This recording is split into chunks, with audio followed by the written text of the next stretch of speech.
CCTV footage yan kung saan nakita sila Anton at Rhea. Imposibleng kusang sumama si Anton kay Rhea. Baka kamukha niya lang. So maniwala ka o sa hindi, ni-inform lang kita. Kasi ngayon, kumikilos na ang buong task force kasama ang SIU para huliin ang asawa mo. Sasama ako. Di magandang ideya yan. Pupunta pa rin ako. Sa ayaw at sa gusto niyo, pupuntahan ko ang asawa ko.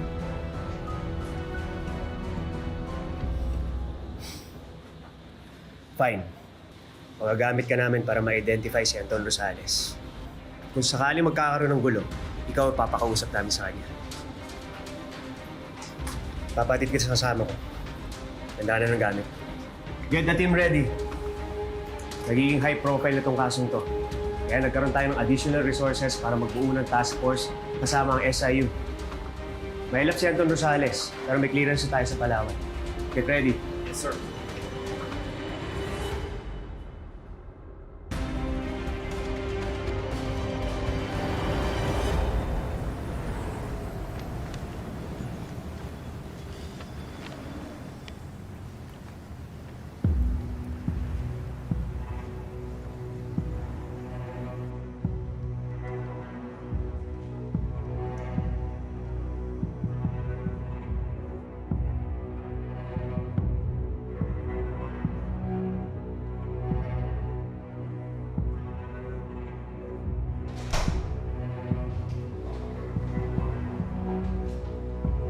Oh, you're back!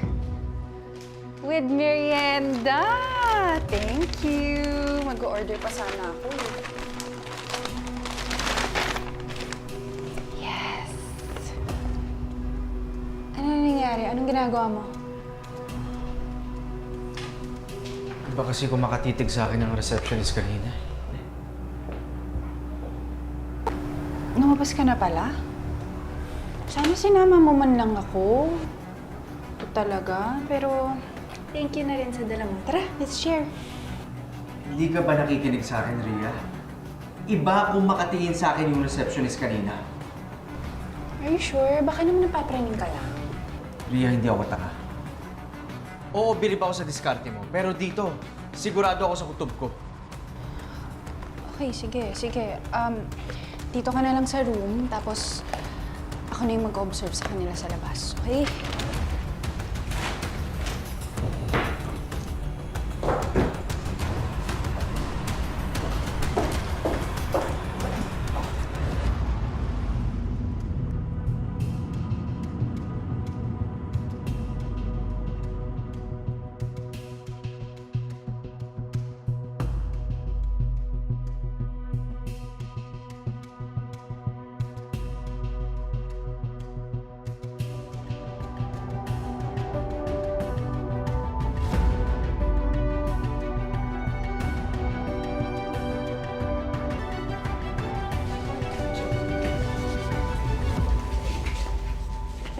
Sir,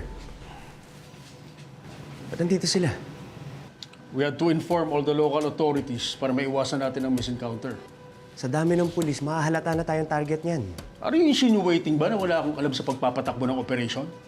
Pare-pareho lang natin gustong makuha si Rosales at ma-recover ang pera. Nakabantay lahat ng mga local police sa lahat ng possible exit points para pag natsempuhan sila, they're going to make an arrest. Sige, sir. Pero kumilos na ho tayo. Huwag natin silang i-underestimate. Nailap sila.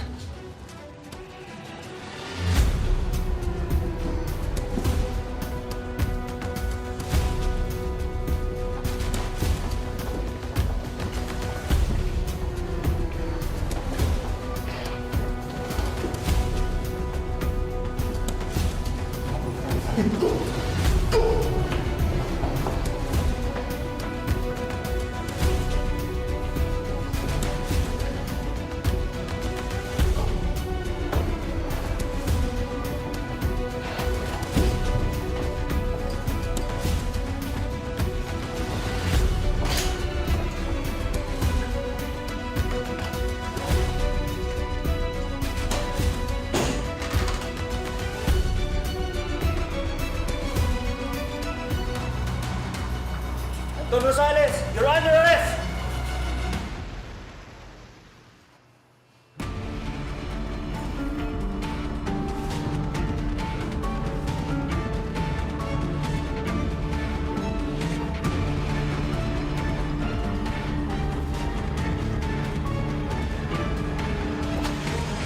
Hold fire! Ready! Sir, wala po dito. Clear. Tao dito.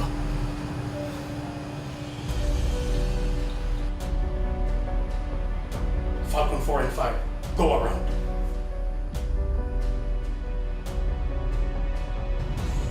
Buti na lang nakutuban mo sila. Buti na lang nahalata mo na may police movement sa area. Uy! Wag! Baka may makakita sa'yo. Mukhang aandar na tayo.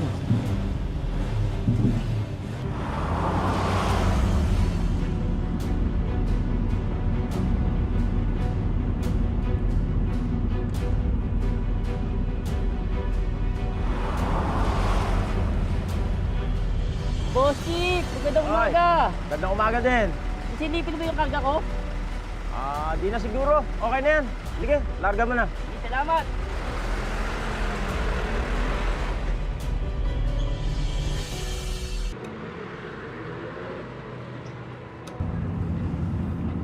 Millie? Millie!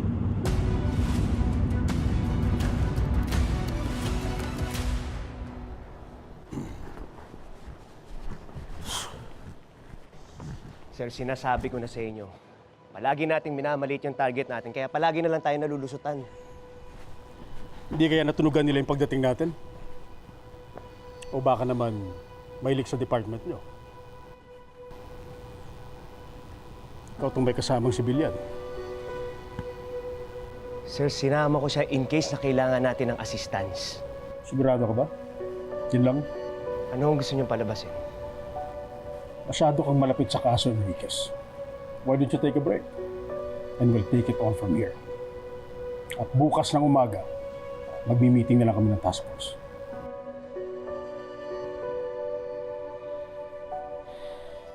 Listen, I want checkpoints and all access point in and out of the island. Do you understand? Yes, sir. Parang nakasama pa yata na sumama ako. Bottom line, hindi namin sila nahuli. Mukhang matatagalan tayo ng ilang araw dito para ayusin tong gulong to. Dito rin muna kami magsaset ng base of operation. Pwede ka naman dito, kaya lang, civilian ka eh. So hindi sagot ng gobyerno yung expenses mo. Siguro naman malinaw na sa'yo na buhay ang asawa mo. At kung anumang rason, sila ni Rhea ang nagsasabuatan. Pakiramdam ko talaga kaya hindi tayo makausap ni Anton dahil tinali siya o ginapos siya ni Rhea. Pare-pareho naman tayo walang napala eh. Gusto mo bang uminom muna?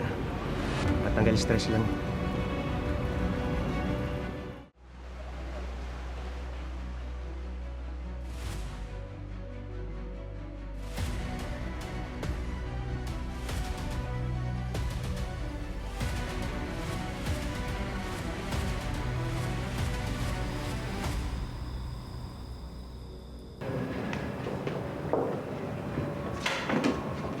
Ano? Ingat ka. Hindi maganda sa record ko kung may mga aksidente during police operations. Salamat na. Alam kong hindi mo ako tauhan pero alagain lang. Salamat din. Tinutulungan mo ako. Alam kong mahirap ang sitwasyon ko. Pero alam mo ba, isa sa pinagpapasalamat ko ay nakilala kita. Wala naman.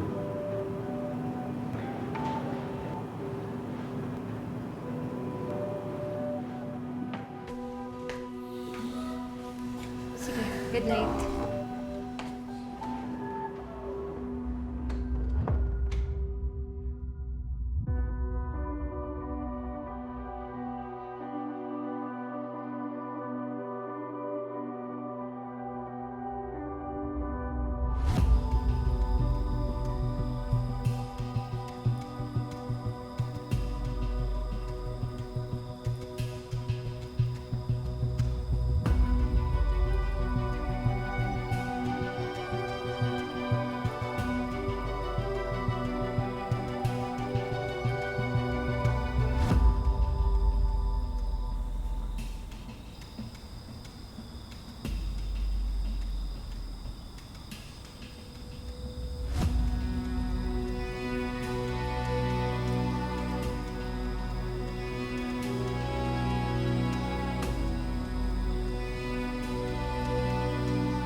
Meet me sa beach?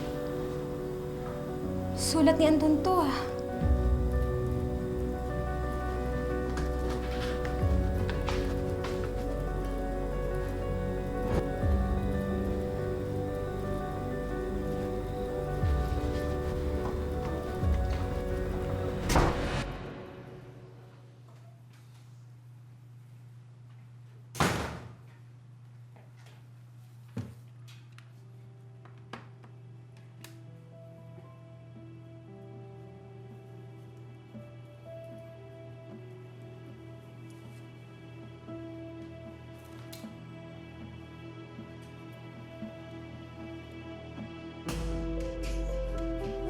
Ito sa akin to.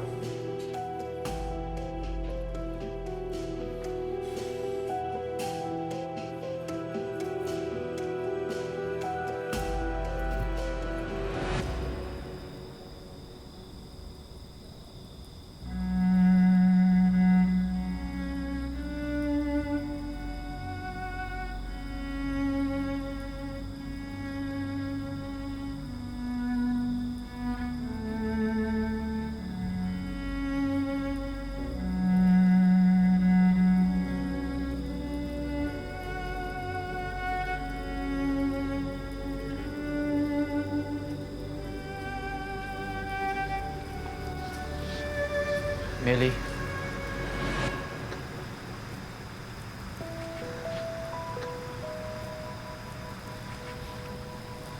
Anton?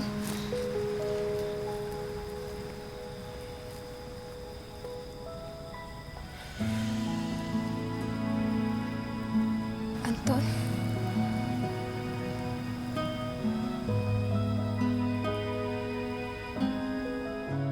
ang tagal kitang hinintay na malapitan. Na mayakap.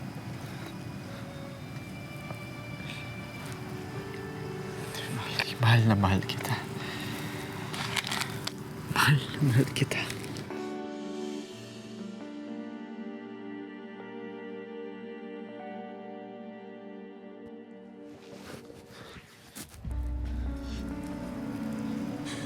Mahal na mahal? Bakit?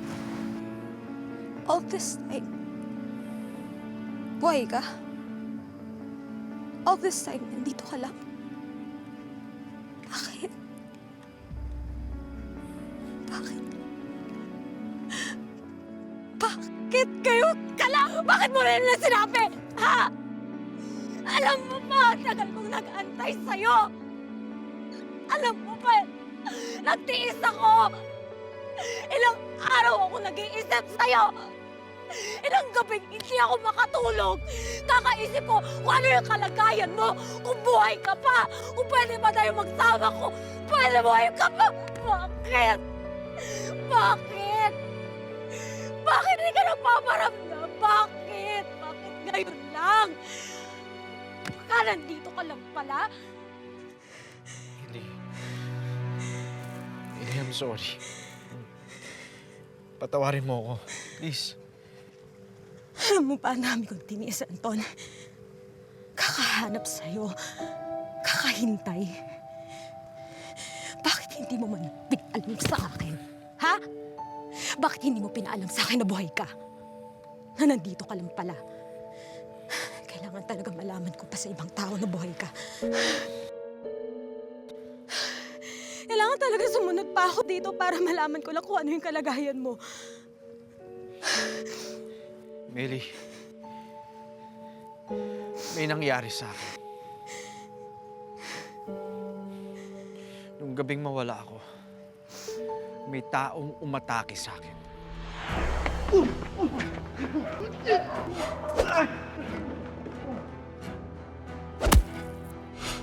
Natakot ako kaya tumakbo ako. Nilayo ko yung taong umatake sa akin. Sinubukan ko bumalik sa'yo pero napuruhan ako.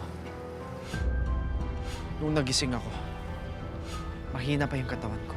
Sinubukan ko bumalik sa'yo, hindi ko kaagad magawa yun.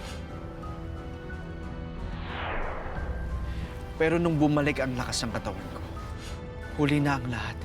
Hindi na ako makabalik sa'yo. Dahil wanted na ako sa mga pulis. Ayoko lang sana na maipit ka sa gulong nito. Hindi pa ba magulo tong buhay ko, Anton? Hindi pa ba impyerno to? Mary, I'm sorry. Please, patawarin mo ako. Pero alam ng Diyos, kapakanan mo lang ang inisip ko. Sinabi ko naman lahat sa'yo dun sa sulat na binigay ko sa'yo bago ako pumunta ng Palawan, hindi ba? Sulat? Anong sulat? Ano nagsasabi mo? Hindi mo natanggap yung sulat ko.